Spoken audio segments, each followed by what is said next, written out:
At the end of each lesson, the instructor will ask each participant to direct their horse to the center of the arena to line up.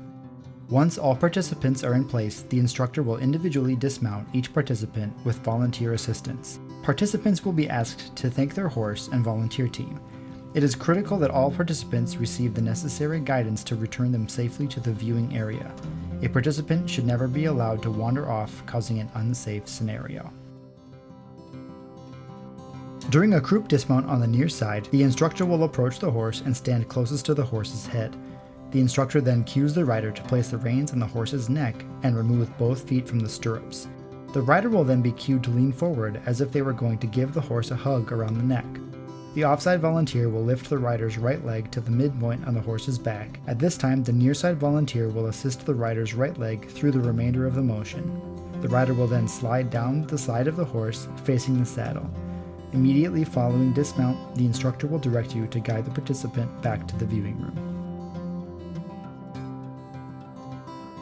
For the crest dismount, the instructor will approach the horse and stand closest to the horse's head.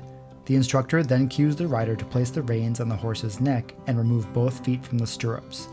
The instructor will then ask the volunteers to place their arms behind the rider's back as the rider leans backwards. Sidewalkers will support this weight as the instructor guides the participant to lift both knees up and over the withers. At this point, the instructor will ask both volunteers to assist the rider into a more upright position while also turning the participant such that the participant will be facing the instructor.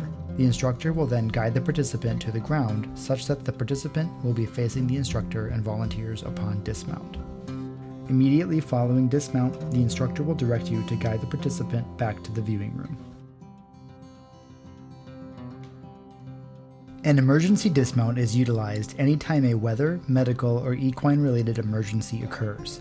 It is not meant to be graceful or perfect in nature, rather the goal is to move the rider from the horse to the ground as quickly as possible. The sidewalker closest to the center of the arena will be the one completing the emergency dismount. This volunteer shouts "Emergency dismount" prior to action, removes the rider's inside foot from the stirrup, and waits for the rail volunteer to remove the rider's outside foot from the stirrup. Once the other volunteer shouts "Clear," the center sidewalker will wrap their arms around the participant's waist and pull the participant backwards and down to the ground. Keep the participant close to your body and use centrifugal force while moving backward to execute this dismount.